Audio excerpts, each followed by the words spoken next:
Muslim-Jewish London Roots was funded by the Heritage Lottery Fund. This project was about bringing together young Londoners from the Jewish and Muslim faith to talk about their history and place in the British society. Sometimes we are so focused on our differences and the politics behind our identity, we lose sight of man's everyday struggles, which places us all in the same boat.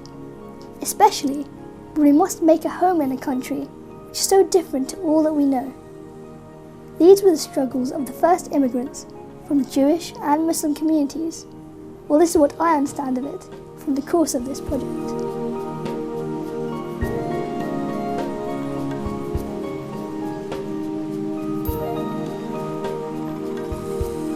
We had a really interesting event today. We had contributions from a historian from Oxford who spoke about the history of the mosques and synagogues in East London. My name is Zahra Ahmed, and I want to tell you about myself and my experience on this project. I am a third-generation Muslim Bangladeshi living in North London. My granddad had come here in the 1950s to study, but he ended up settling in London with his wife and 5 kids. While I was growing up, my grandparents would always tell us how lucky we have it, because when they arrived, there were no butchers, halal restaurants, and visible mosques. If you wanted any of these things, you would go to East London. And that's exactly what they would do. Down to Whitechapel for their halal meat and the chance to meet other Muslims and Bengalis. I remember going to East London with my parents. My dad loved his authentic Bengali foods. So although I didn't grow up in the area, I recognised it as an area in London which welcomed all races and backgrounds. I mean, what other area has street names written in Bengali? We had a really interesting discussion about discrimination and the ways in which the Jewish community has faced discrimination, as well as the Muslim community in East London, and sort of how history has repeated itself in the ways in which racism is carried out.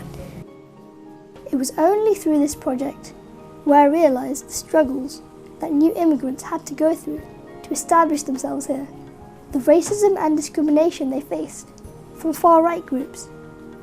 The Jewish communities faced the same struggles 30 to 40 years prior to the Muslims, and protests took place in the same place. But like all extreme groups, those from the far-right groups must have been a minority, because how else would the Jewish and Muslim communities have left such a significant mark in the area?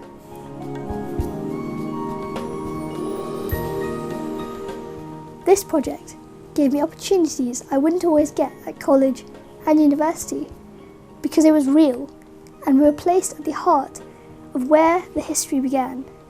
Learning about how Muslims and Jewish people helped each other and supported each other was incredible. And Brick Lane Mosque, a church, a synagogue, and now a mosque, and that is not something you get to see every day. Writing articles for the e-magazine and helping to create this document made the whole experience really worthwhile. I wonder now how the narratives of my grandparents has had an impact on making me the person that I am. They went through their struggles, but for me, my struggles are minimal. I don't have to search far for a halal butchers. They sell it at my local Asda.